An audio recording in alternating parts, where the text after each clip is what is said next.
जो लोग संविधान का विरोध कर रहे हैं, जो हिंदू राष्ट्र बनाने की बात कर रहे हैं, उनको भी जेल में डालना चाहिए।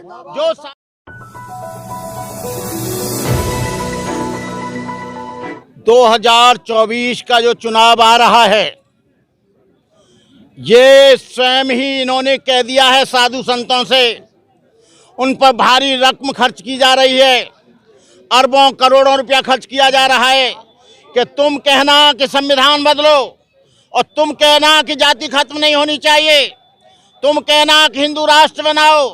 अलग अलग चैनलों से, अलग अलग तरीके से ये लोगों को मिसगाइड कराना चाहते हैं। जो देश की समस्या भूखमरी है, देश की समस्या बेरोजगारी है, देश की समस्या स्वास्थ्य है, देश की समस्या सांप्रदायिक है, देश की समस्या जातिवादी है, ये लोग उसकी तरफ ध्यान न दें और ये वोट पूरा का पूरा कमल में दे दें। इस बात का संरक्षण सबसे ज्यादा ये भारतीय जनता पार्टी दे रही है। यदि जनता पार्टी नहीं दे रही है तो तलवार निकालकर जो साधु धमकी दे रहा है उसको अरेस्ट करके उसके जेल के सींचों में ठोका जा रहा है।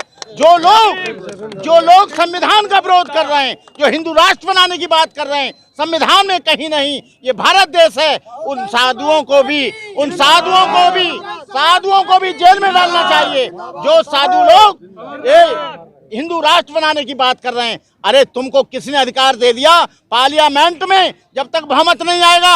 और ये निठल्ले निकम्मे जो 137 बैठे हैं, ये बेईमान लोग, ये इसलिए चुने जाते हैं जब सीट से कि ये दलितों की बात करें, कमजोर लोगों की बात करें, भूखे नंगों की बात करें, जो जातिवाद की चक्की में फिस रहे हैं उनकी बात करें, जो लोग सदियों से गुलाम हैं उनकी बात करें। लेकिन ये पार्टी के एजेंडा पर बोलते हैं, जब सीट से जाते हैं। आज ये 135 लोग यदि रिजाइन दे दें तो मोदी जी का मंत्री पद और प्रधानमंत्री पद और पूरी कैबिनेट कल ध्वस्त हो जाएगी, कल हो जाएगी। लेकिन आपको सोचना चाहिए, हम तो कहते हैं कि ये राजनीतिक आरक्षण खत्म होना चाहिए। आरक्षण की इसकी कोई जरूरत नहीं है, केवल नौकरी का, रोजगार का और डिमोशन एंड प्रमोशन का जो रिजर्वेशन इन प्रमोशन है उसमें आरक्षण रहना चाहिए। लेकिन ये उसको भी खत्म कर रहे हैं, जिससे कि जो जमीन का आदमी था वो इनके ऊपर कुर्सी पे बैठ गया। इनको दिल हिल रहा है, इनका दिमाग हिल रहा है। कहने का मतलब ये है कि मैं तमाम देश के लोगों से, जो आदिवासी लोग हैं, एससी लोग हैं,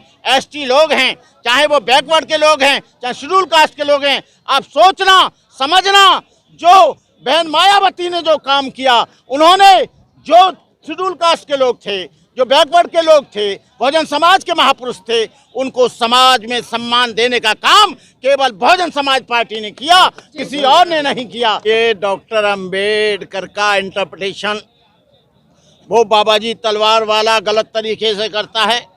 वो बोलता है कि बाबा साहब डॉक्टर अंबेडकर ने हमेशा हिंदू राष्ट्र बनाने के लिए और हिंदू धर्म को सपोर्ट करने की बात कही।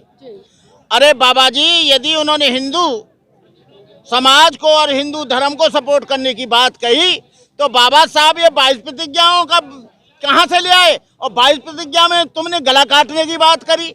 वो 22 प्रतिज्ञाएं राजेंद्र पाल की नहीं थी, वो 22 प्रतिज्ञाएं बाबा साहब डॉक्टर अंबेडकर की थी। तुम डॉक्टर अंबेडकर का खुलेआम विरोध भी कर रहे हो। और डॉक्टर अंबेडकर को यदि हिंदू राष्ट्र को वो सम्मान देते तो बाबा साहब अंबेडकर को गांधी चुपचाप बैठे थे, महाकाल का सत्याग्रह चल रहा था, गांधी ने कहा इस बार ऐसा मत करो। बाबा साहब डॉक्टर अंबेडकर ने कहा तुमको आंतरिक स्वतंत्रता की जरूरत है, मुझे सामाजिक स्वतंत्रता की जरूरत है।